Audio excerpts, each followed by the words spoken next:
So the moon is not only hollow, but an artificial spacecraft that came here a long time ago. At least according to two Soviet scientists who carefully analyzed all the data brought back from the moon in 1970. They even published an article about it in Sputnik magazine titled "Is the Moon Creation by Alien Intelligence?" But this wasn't the first time this idea was suggested, as ancient myths all talk about the moon and have something very interesting to say about it.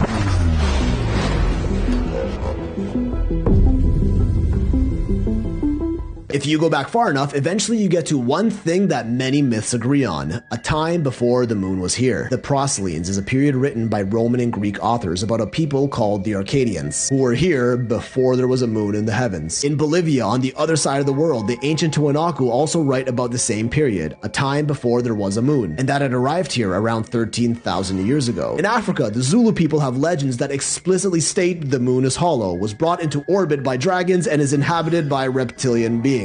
Yup, we're back in lizard people territory. And that there was a time when the entire earth was covered by a thick blanket of water vapor, so much that you could barely see the sun. When the moon arrived, all this water vapor pooled together on Earth's surface, causing a global flood that restarted civilization. Sounds familiar. And that it also stabilized the climate and changed the tides of the ocean, which, mind you, this was written thousands of years ago. We didn't even know about the moon's effects on our tides until more recent times. Now lately, official reports by professional astronomers have seen some crazy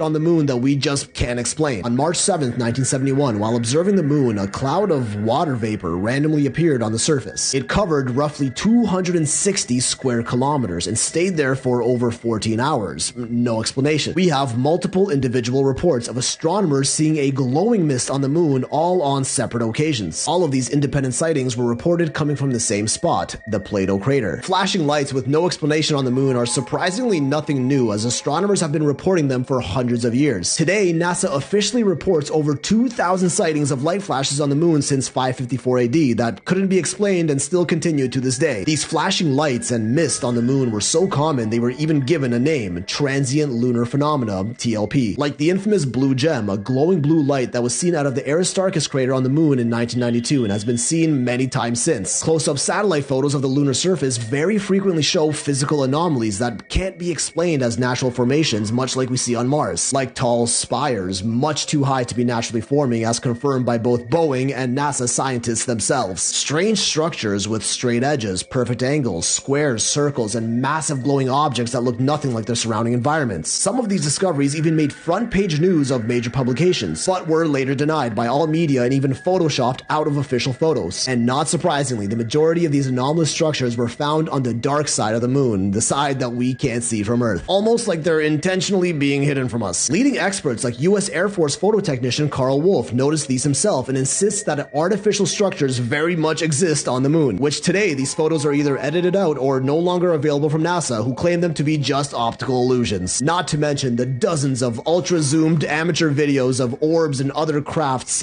how to save money on bills and flying on and around the moon. Like, what is going on there? I really gotta get me one of those telescopic zoom cameras and try this out myself. All of these strange, unexplainable moon phenomena and characteristics kind of make it seem like the moon isn't the empty, desolate body we think it is, but rather possibly inhabited by an intelligent species who conduct operations on, or more likely below, the lunar surface. Perhaps even being some sort of massive, hollowed out spacecraft that came here a long time ago and sits in perfect orbit around us, watching our every move. Let's be real, NASA. That's no moon now, is it?